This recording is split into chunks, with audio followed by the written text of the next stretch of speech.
తిరుమల శ్రీవారిని సినీ నటుడు వరుణ్ తేజ్ మట్కా చిత్ర బృందంతో కలిసి దర్శించుకున్నారు.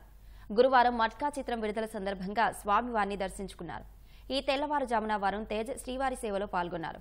టీటీడీ ఆలయ అధికారులు వారికి స్వాగతం పలికి దర్శన ఏర్పాట్లు చేశారు.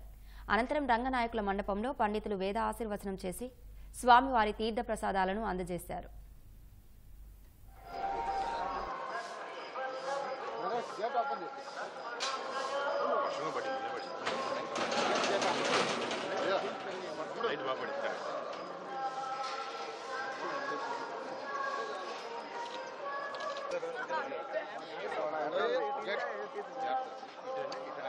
షేడ్కి వచ్చాను సార్ మొత్తం.